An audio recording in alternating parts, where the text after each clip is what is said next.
So, good afternoon. My name is Chris Jones, and I'm a programmer. I've been a programmer since I was about 8-10 years old, when my dad got a Commodore Amiga 64 for me for Christmas.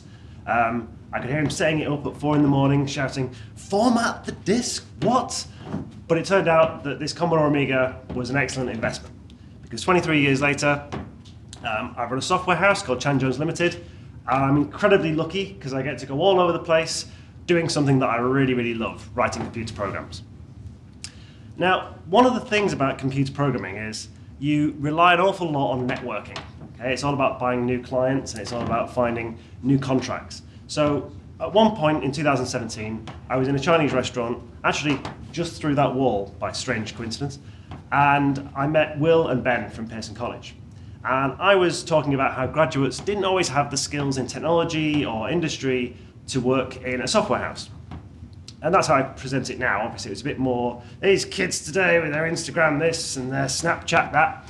So they said, well, we run a university. Come and teach them. We dare you.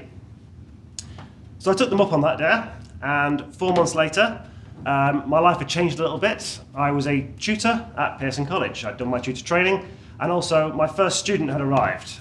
This is Fox, my little boy at 4 months, being taught JavaScript. So I became a tutor, and when you first start, you've done your tutor training, but really on the first day, what you have is some slides, a topic, and a little bit of paper saying when to turn up and what room to be in. And it's terrifying, okay? As someone who's been a programmer since age 10 and has been playing around with stuff on the internet since my early teens, you can imagine how cool I was at school. So being in front of a class of 17-year-olds all wanting to learn about the dynamics of the industry of the Internet of Things was absolutely terrifying. So how was I going to engage them? How was I going to interest them? Would they just sit there and stay bored? Well, turns out it went fantastically.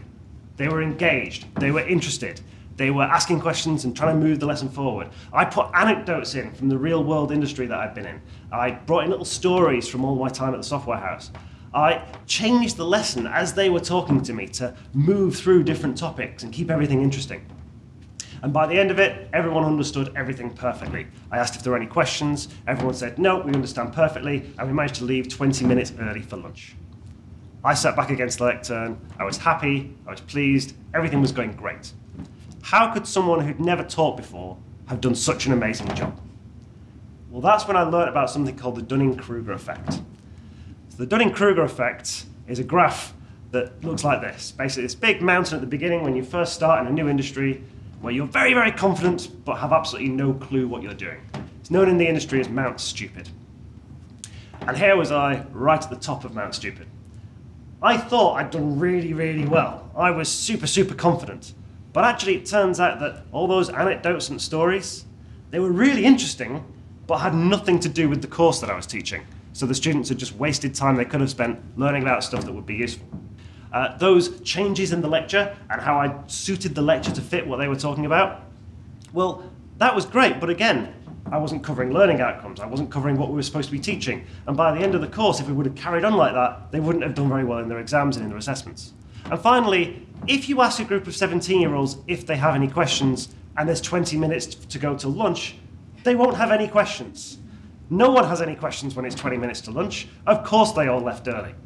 So I'd slid down into something called the Valley of Despair, where you suddenly start to realize how much you don't know. And there's nothing new about this. Socrates, 450 BC, true wisdom is knowing you know nothing. Well, now I knew that I knew nothing, and it wasn't a great place to be. I was right at the bottom of the Valley of Despair.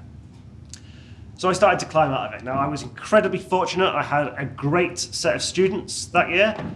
So with a lot of hard work and a few very packed lessons, we got back on track, and we had everything covered for when they were doing their assessment. However, as I started to climb the slope of enlightenment up to my current status, I had to rely on lots of different things. I had to rely on my colleagues, who must have put up with me being an insufferable person at the beginning, thinking I knew everything. I had to take feedback from my students, which was phenomenal. I always listen to my students bring feedback to me, and I really, really rely on it, so I'm always grateful for that. And finally, I learned about all the theories of pedagogy. And I still can't really pronounce pedagogy, and I rely on autocorrect to spell it, but I know about the theories involved and what I should be teaching and how I should be teaching things.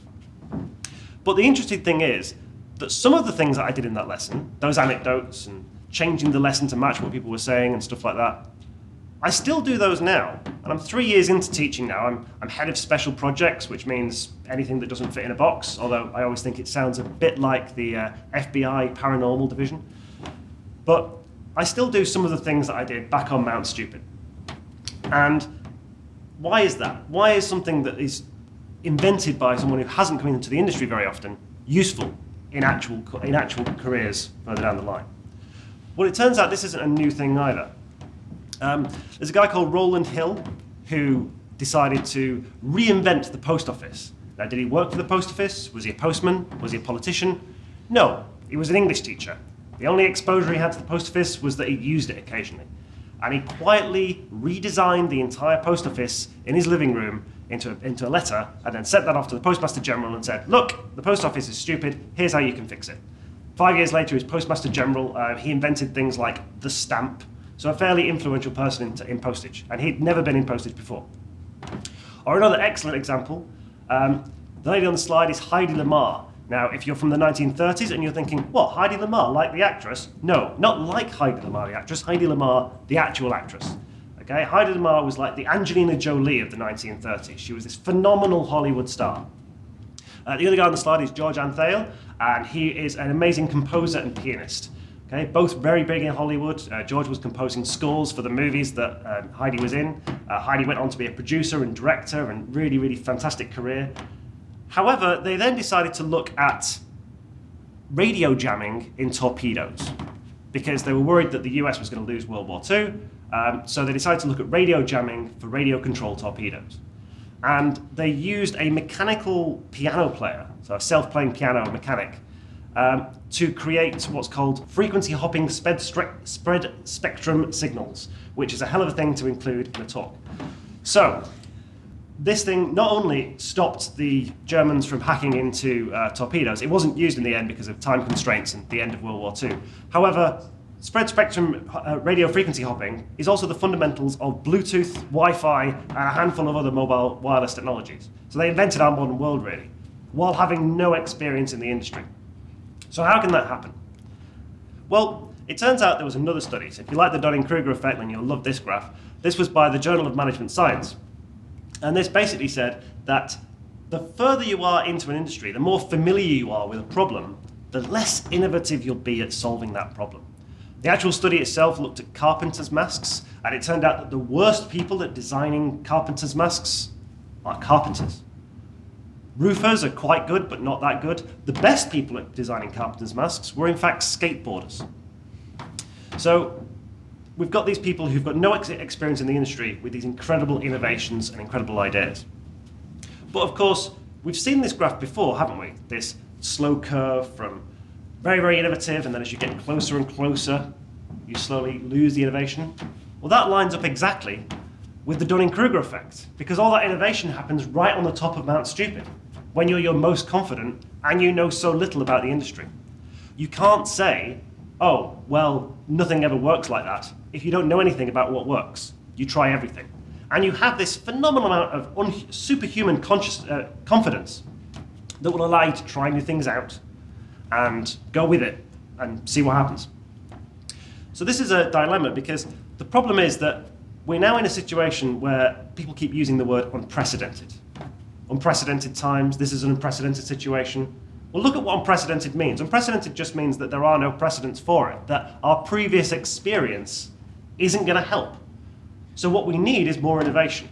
Okay? And this is not just coronavirus, but it's climate change, it's AI, it's various changes in society that are happening all over the place. We need more innovation in every single industry we can get. And we know where there's a mine full of innovation. All that innovation is right at the top of Mount Stupid. So we need people coming over Mount Stupid. We need people trekking up to the top of Mount Stupid. And the problem is, the only way you can do that is to change careers into something that you've got no clue about. So if you are thinking of changing careers, look at it this way. One, do it. It's great. I love it. I love my new job. Every time I'm teaching, I'm psyched up and excited, and I really want to get into work. But don't just change from something to teaching. You could change from teaching to mental health, from mental health to marketing, from marketing to yoga. doesn't matter, okay? But keep changing your careers. Maybe a student loan every 30 years might be a good idea going forward. But if we can keep people changing careers and keep people moving into new industries, then we'll have someone going over Mount Stupid every few weeks. We'll have people collecting all that innovation and bringing it into the industry. And if you are changing career, remember, you'll feel terrible, okay? You have 1 week of amazing confidence, and then after that, you'll feel terrible for a few months. But don't worry, you'll get through it. You're just in the valley of despair.